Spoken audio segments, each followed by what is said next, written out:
머리 한 대 쿵 맞은 느낌이었어요. 역시 관리는 받아봐야 합니다, 여러분.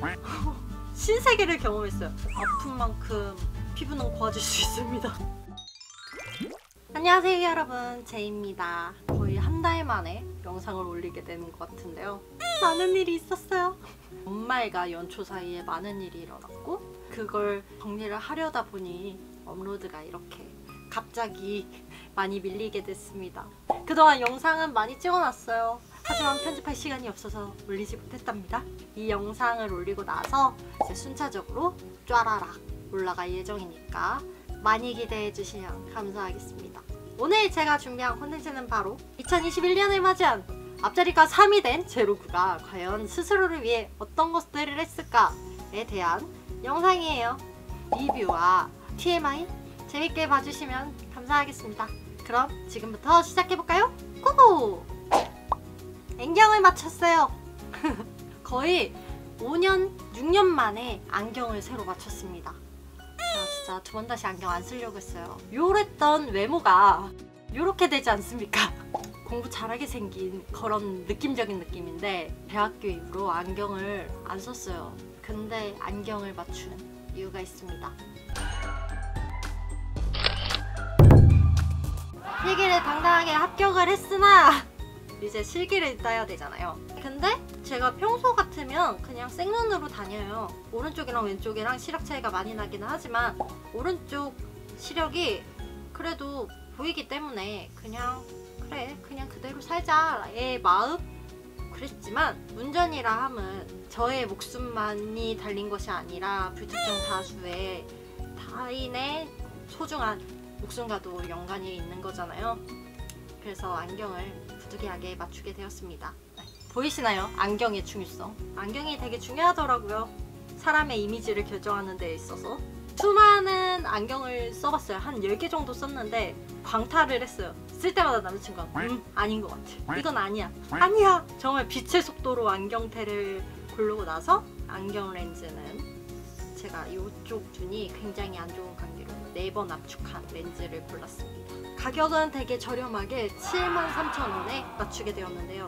그 아까 보신 약간 시니컬한 그 안경이 안경 알만 거의 15만원 했었던 것 같아요. 안경테는 싼 걸로 맞췄지만 엄마가 안경 알은 좋은 거 써야 된다고 하셔서 맞춰주셨던 안경인데 그래서 이번에도 안경 알 같은 경우는 고급 안경 렌즈를 사용하였습니다. 정말 열심히 서칭했었던 것 같아요. 저희 집 주변에 제일 가성비 좋은 안경원이 어디 있는가.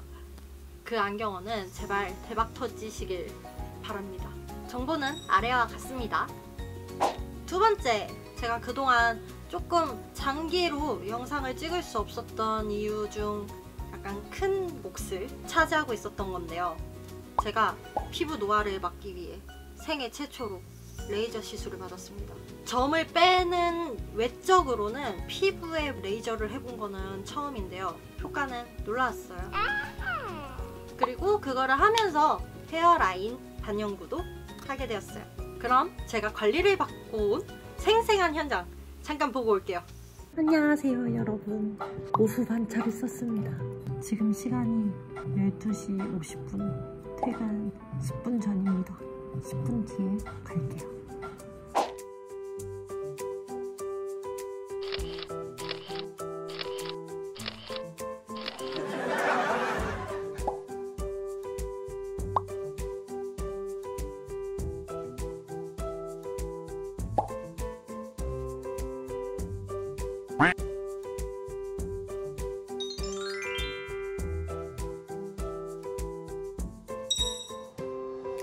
제가 헤어라인 반영구를 하게 된 이유는 저희 언니 같은 경우는 앞머리 헤어라인이 일자로 예쁘게 되어 있었어요.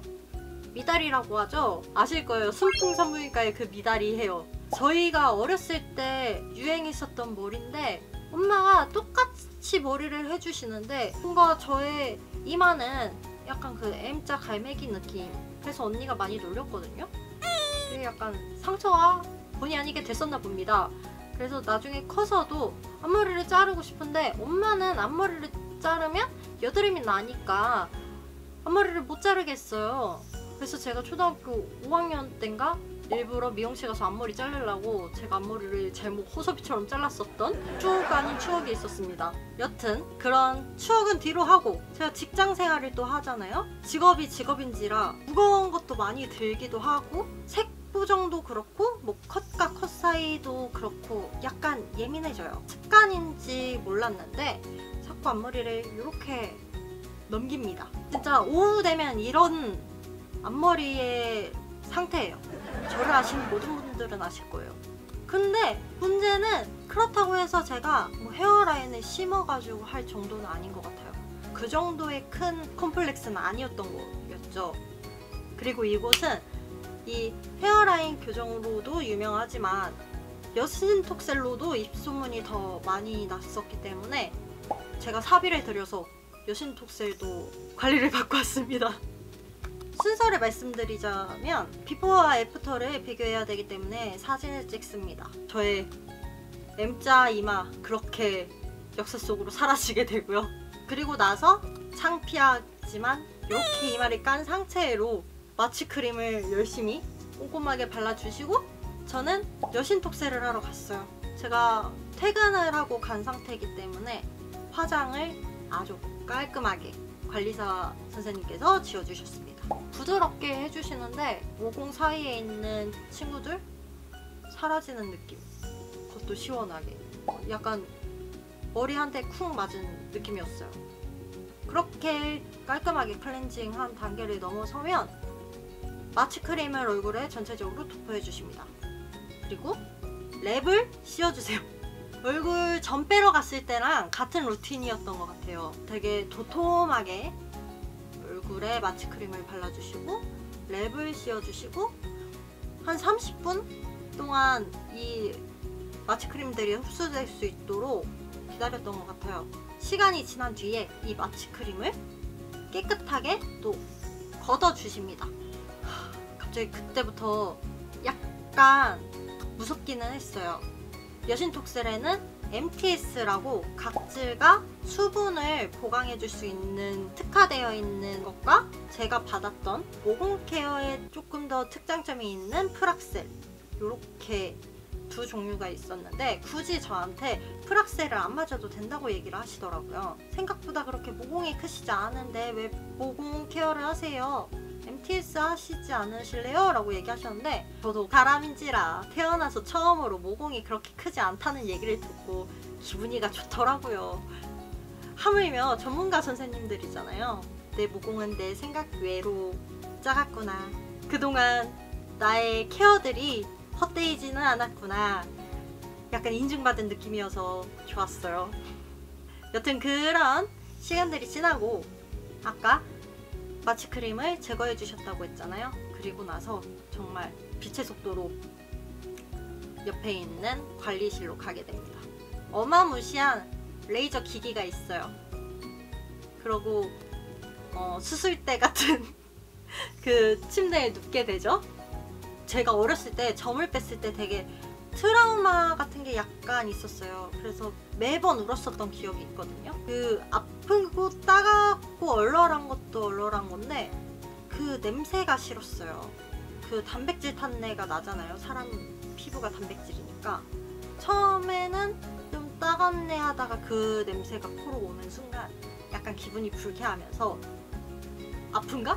따가운가? 이게 수백 개의 침들이 이렇게 또도도도도도도도도도도도도도도도 피부에 침을 쏘는 그런 기기였는데 하고 나면 약간 피부 상태가 거즈면처럼 됩니다. 구멍이 뽕뽕뽕뽕뽕뽕 뚫리기 때문에 아픔은 안 아픈 거가 있고 엄청 아파가지고 소리 지를 정도가 있다면 약간 요 정도 같아요. 참을 만한 거, 짜증이 나는 거, 소리 지를 만한 거 요게 어딘가입니다. 짜증은 나는데 소리를 지르자니 자존심이 상해요. 그 정도는 아닌 거예요. 진짜 그냥 저 이렇게 누워서 옷을 잡고 있었어요.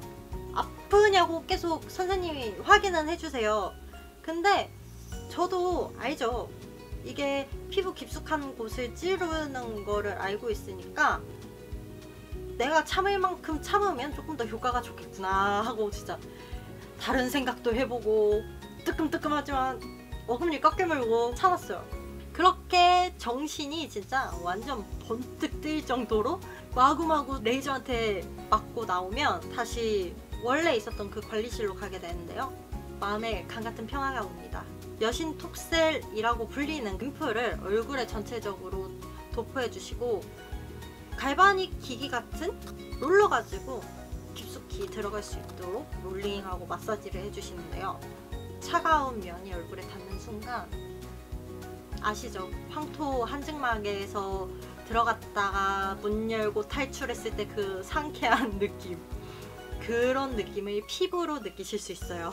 쿨링이 되고 앰플들이 흡수될 수 있도록 한 다음에 마스크를 하나 더 해주세요. 진정되라고. 근데 그 마스크를 할 때 세상에 그렇게 마스크가 한순간에 미적지근한 거는 태어나서 또 처음인 거예요. 근데 얼굴에 열감이 오면 이 레이저 했었던 부분이 아파요. 차가운 바람이나 뭐 찬 게 닿을 때는 괜찮은데 이게 뜨거워지기 시작하면 얼굴에 열감이 느껴지면 급속도로 아파오거든요. 관리사 선생님께서 마스크팩을 붙이시면서 만약에 하고 있다가 아파오시면 말씀해 달라고, 그러면 얼굴에 아이스팩을 붙여주시겠다고 하시더라고요. 솔직히 난 괜찮을 줄 알았지만 그 얘기 하시고 나서 한 15초 있다가 선생님 저 아이스팩 주세요. 그게 뭐라고 살 것 같더라고요. 그렇게 여신 톡셀 관리를 다 받고 기다리고 있으니까 디자이너 선생님을 배치를 해주시고 디자이너 선생님이 이렇게 앞머리를 까고 저의 마취크림을 지워주신 다음에 이렇게 본을 떠주십니다. 저한테 어울릴 만한 라인을 잡아주시고 눈썹 반영구랑 똑같았던 것 같아요. 대신 방식의 차이가 있죠. 눈썹도 그렇지만 헤어라인도 하는 방식, 기법이 다르단 말이죠. 근데 이곳은 그라데이션 기법으로 진행을 해주셨어요. 그 이유를 들으면 이게 맞는 것 같다라는 생각이 든 게 뭐냐면, 제가 앞머리를 이렇게 묶을지 아니면 지금처럼 뭐 5대5를 하거나 뭐 아니면 이렇게 해가지고 앞머리를 시스루뱅처럼 둘지, 이거는 매번 바뀌는 거잖아요. 상황에 따라 달라지는 거기 때문에 콤보 같은 경우는 한 올 한 올 머리카락처럼 그렸기 때문에 티가 나요. 근데 그라데이션은 티가 자연스럽게 안 나죠. 우리가 메이크업 할 때 컨투어링을 하잖아요. 그런 느낌으로 이해하시면 좋을 것 같습니다. 여튼 저는 이 앞에 있는 이 M 라인을 따라서 이렇게 동글하도록 라인을 땄고요. 그 다음에 요 옆에 친구들을 채워줬습니다. 소요 시간은 한 1시간 정도 걸렸었던 것 같아요. 처음에 채울 때는 조금 오래 걸릴까 싶었는데 오히려 처음에 했던 것보다 리터치 이렇게 거의 한 4번 정도 했었던 것 같아요. 그리고 확인해 보면서 뭐 마음에 안 들거나 뭐 이렇게 더 했으면 좋겠는 거 여쭤봐 주시면 뭐 말씀드리면 되고, 결론은 아주 마음에 쏙 듭니다. 제가 제일 놀랐던 거는 눈썹보다 안 아픈 거예요. 의외로 안 아프더라고요. 내 머리에 뭔가 하고 계시구나. 약간 잠도 들었어요. 그만큼 별로 타격감이 1도 없었습니다. 어떻게 보면 여신 톡셀이 너무 아파서 그랬을지도 모르겠지만 일단 마취크림을 오래 발라놓고 두껍게 발랐기 때문에 마취가 잘 된 것 같아요. 경우에 따라 두통이 오시는 분들도 있대요. 아무래도 뼈랑 얇은 피부 그리고 이 사이에는 지방층이 없어서 두통이 오시는 분들이 덜어 있다고 하는데 저는 그런 거 1도 없었고요. 만약에 아프시거나 두통이 있으신 분들은 진통제를 드시면 좀 나아지신다고 합니다. 신기했어요. 제 이마가 조금 더 돌출되고 볼록한 이마처럼 보이는 착시 현상이 일어난다? 이래서 헤어라인이 중요했던 거였구나 다시금 느꼈습니다. 지금은 한지 한 2주 정도 흘렀거든요. 티가 1도 안 나요. 저희 팀원들이 너무 궁금해가지고 이렇게 봤거든요. 근데 와 진짜 자기들도 받으러 가야겠다고, 그래서 저도 적극 추천하고 있습니다. 여기까지 제가 시술을 받았던 과정들이었고요. 이 시술을 받고 나서 주의사항이 있잖아요. 그 주의사항들을 설명해 드릴게요. 여신톡셀부터 주의사항을 말씀드리자면 경우에 따라 붓기가 생기기도 하고 이 붉은 게 조금 남들보다 오래 지속되는 경우가 있다고 하셨어요. 저 같은 경우는 제가 생각했던 것보다 예민한 편이라 붓기가 좀 있더라고요. 붉기는 이틀 만에 사라지기는 했는데 이 부은 상태가 월요일까지 갔었던 것 같아요. 금요일, 토요일, 일요일, 월요일. 화요일에는 이제 아예 정상적으로 돌아왔고, 그리고 이게 건조하다고 얘기하셨는데 저는 제가 파워 지성이기 때문에 괜찮을 줄 알았어요. 근데 진짜 토요일이랑 일요일에 태어나서 처음으로 그렇게 얼굴이 건조한 걸 겪어본 거예요. 그래서 저는 냉장실에 짠! 이 두 친구를 두고 후관리를 해줬습니다. 이거는 핑크베라 미스트고요. 진정 성분이 있는 미스트입니다. 이거를 진짜 수시로 뿌려줬었고, 이 친구는 히알루론산 크림이에요. 이 수분감 가득한 크림을 얼굴에 팩하듯이 아주 듬뿍듬뿍 발라줬습니다. 이렇게 있으니 조금 나아지긴 하더라고요. 그리고 잘 때는 영양크림을 한 번 더 발라줬고요. 출근할 때는 반드시 선크림 발라줬어요. 그리고 세안 같은 경우는 당일에는 안 했고요. 다음날 아침에 일어나서 물 세안하고 그 다음날도 물 세안하고 월요일에 이제 출근을 해야 되니까 3일 만이죠. 약산성 클렌저 가지고 부드럽게 세안해줬습니다. 이게 레이저다 보니까 각질이 일어나요. 5일차에서 6일차에 일어났는데 세안을 할 때 뭔가 때처럼 밀리더라고요. 근데 중요한 거는 그 각질이 사라지자마자 아기 피부인 거예요. 내가 아기 때나 느꼈을 아기 같은 살결을 그때 느꼈어요. 아픈 만큼 피부는 고와질 수 있습니다. 그래서 다음번에 기회가 있다면 또 관리를 받아야겠구나 라는 생각을 갖게 됐어요.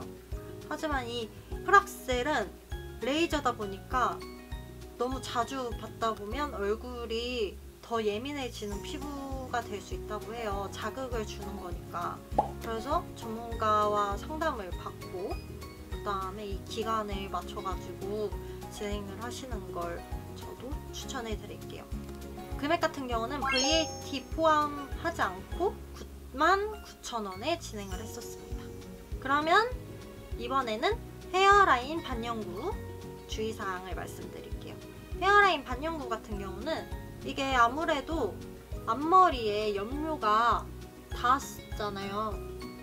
그리고 당일에는 이 머리를 감으면 안 된단 말이죠. 그래서 저도 오자마자 헤어밴드 하고 그냥 가만히 냅뒀어요. 그리고 출근하기 전까지 머리를 감지 않았죠. 가능하면 건드리지 않는 게 좋으니까요. 이게 눈썹도 그렇고 일맥상통하지 않을까요? 그래서 머리가 가렵지만 월요일 아침까지 참고 한 번에 감았습니다. 그 외적으로 이제 잘 때 저희가 베개를 베는데 이렇게 뒤척이다가 베개에 묻을 수도 있으니까 꼭 수건에 깔고 주무시는 걸 권장드리고요. 그리고 눈썹과 마찬가지로 탈각 현상이 일어나는데 뭐 2, 3일 안에 탈각 현상이 일어난다고 해요. 저 같은 경우는 딱히 그렇게 뭐 각질 일어나는 거를 본 적이 없습니다. 머리를 감지 않아서 그럴까요? 여튼 탈각 현상이 일어나는데 이 각질을 막 이렇게 문지르면서 떼지 말 것. 눈썹 반영구랑 똑같았던 것 같아요. 될 수 있으면 터치하지 않기. 아, 중요한 게 클렌징 제품이나 헤어 제품을 쓸 때 오일 성분이 들어있는 제품들은 한 일주일 정도 쓰지 않기. 정말 이거는 저 또한 잘 지켰습니다. 제가 헤어 오일을 되게 즐겨 쓰는데 일부러 여기 머리 끝에만 묻히고 쓰지 않았어요. 될 수 있으면 화장도 하지 않았어요. 일주일간은 거의 크림만 바르고 출근을 했습니다. 아무래도 후관리가 더 중요한 거잖아요. 이게 탈각이 일어나면 옅어지는 거는 당연한 거고, 그러면 이제 또 리터치를 가야 되는데 될 수 있으면 제가 이 각질을 안 떼야지 조금 더 오랫동안 유지되지 않을까, 리터치를 덜 하지 않을까 라는 생각해서 저는 건드리지도 않고 아주 화장도 하지 않고 잘 버텼던 일주일이었던 것 같아요. 그래서 지금 보시면 굉장히 자연스러워요. 이 정도면 해봄직하다. 헤어라인 반영구 같은 경우는 금액이 기본 25만원부터 형성되어 있는데요. 이게 또 사바사라서 이 이마의 모양이나 원하시는 영역에 따라 금액이 이제 차이가 있대요. 그래서 전문가 상담 후에 결정을 내리시길 바래요. 저 같은 경우는 한 달 뒤에 리터치를 갈 예정인데요. 이 영상을 보시고 궁금하신 점 있으시면 아래 댓글 남겨주시면 제가 그걸 보고 제가 아는 거는 답글을 달아드리고 제가 잘 모르겠는 거는 리터치 갔다 와서 그때 물어보고 다시 친절하게 댓글 남겨드리도록 하겠습니다.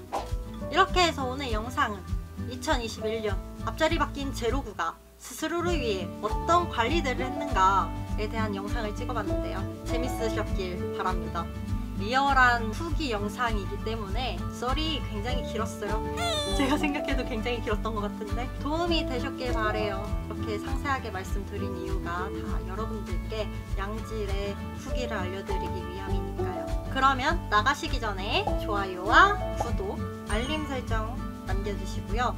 그러면 오늘 하루도 회사에서 학교에서 고생 엄청 많으셨고요.